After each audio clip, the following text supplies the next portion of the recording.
بسم الله الرحمن الرحيم. بسم الله والصلاة والسلام على رسول الله.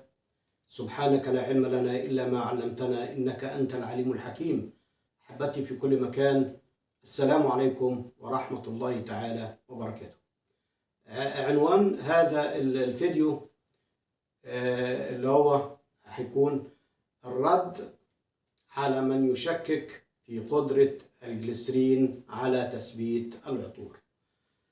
حضراتكم عملت هذا الفيديو مخصوصا أو خصيصا للرد على من يكذب قدرة الجليسرين على تثبيت العطور، لأني سمعت من بعض الإخوة في مصر هنا وفي بعض الدول العربية يقول أن الجليسرين ليس مثبت وأن هذا الكلام كذوبة أو لا يثبت العطور.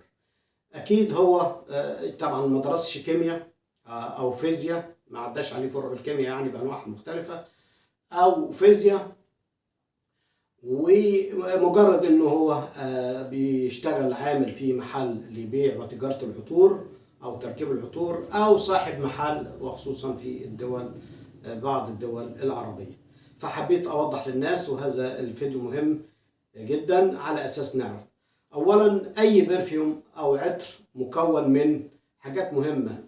حضراتكم مكون من اول حاجه الزيت العطري.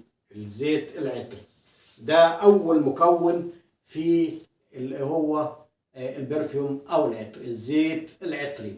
طيب تاني مكون هيكون معانا اللي هو كحول الإيثايل. كحول الإيثايل تاني مكون هيكون كحول الإيثايل. طيب تالت مكون اللي هو الماء المقطر. الماء المقطر انا كاتبه لحضراتكم طبعا بالعربي واللغه الانجليزيه على اساس الناس تتعرف على الاسماء.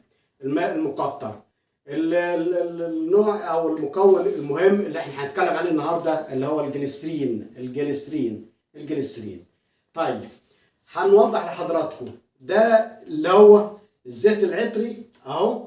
الزيت العطري اهو، وحضراتكم واخدين منه، اخد منه عينه، ده عينه من الزيت العطري.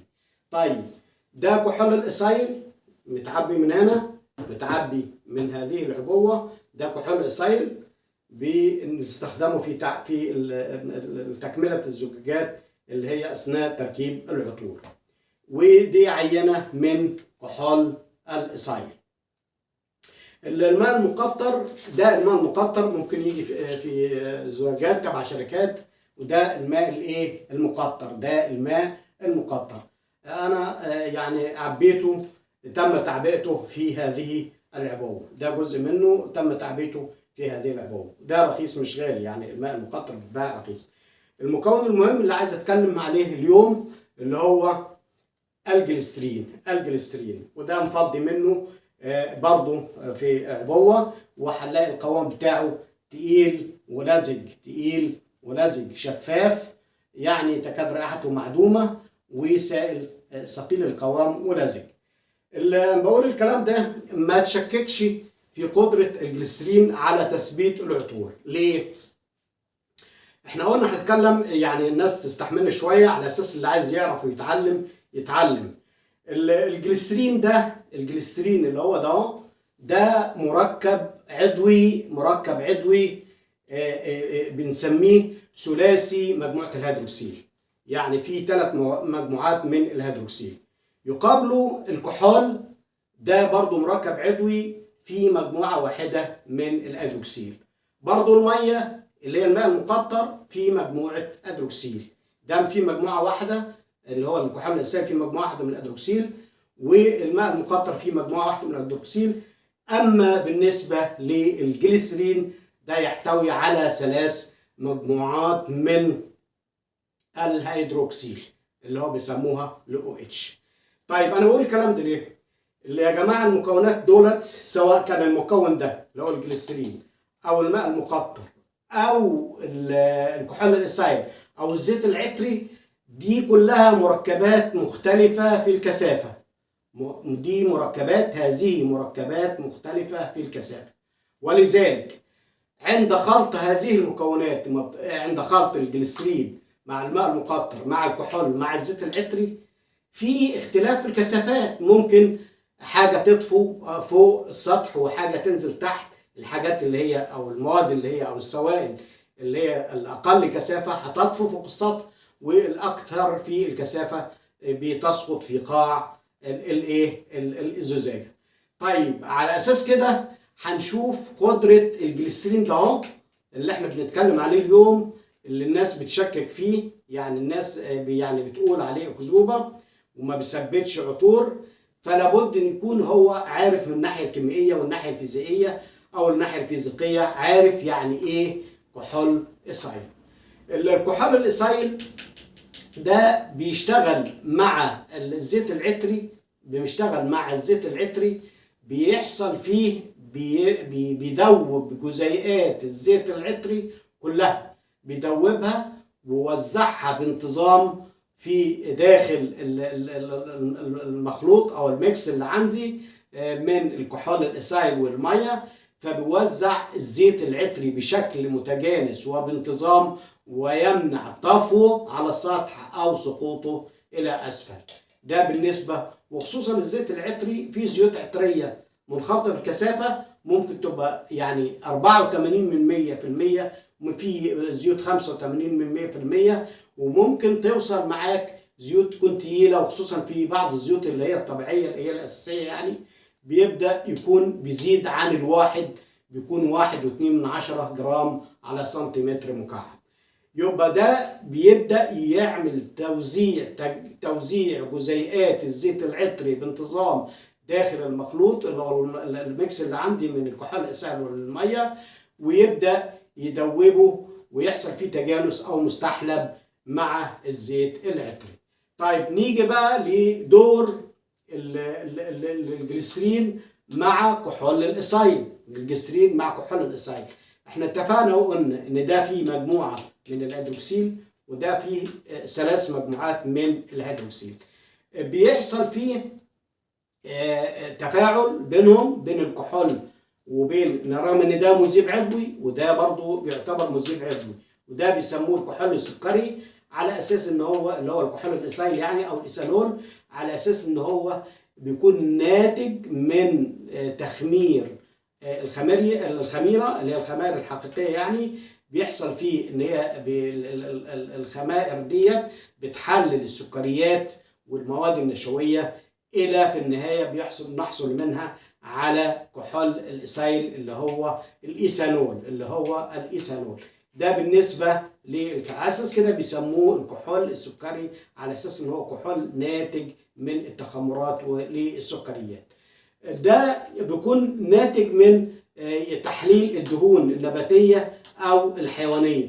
على اساس كده المجموعات اللي هنا هيدروكسيل والمجموعات بيحصل تفاعل بينهم وبيتكون روابط، بيحصل فيه روابط، وهذا الروابط يؤدي الى اذابه كل منهما في الاخر، وبيخلي الوسط عامه وسط مستحلب ان هو يبدا يدوب الزيت العطري ويبدا برضه بمساعده الماء المقطر يحصل فيه اذابه، لان ده اللي هو الجليسرين زي ما اتفقنا بيكون روابط هيدروجينيه قويه مع كل من اللي هو كحول الإيثايل والماء المقطر، وهذه الروابط بتعمل على يعني تجانس وتوزيع كل جزيئات الزيت العطري في الوسط اللي هو وسط الإذابة اللي عندنا، سواء كمان من الكحول أو الماء المقطر أو مش بيحصل فيه، لأن ده يعتبر هو وسط الإذابة. الكحول الوسط الرئيسي بيساعدوا المية، فعلى أساس كده إن هما الاثنين دولت بيكونوا وسط إذابة،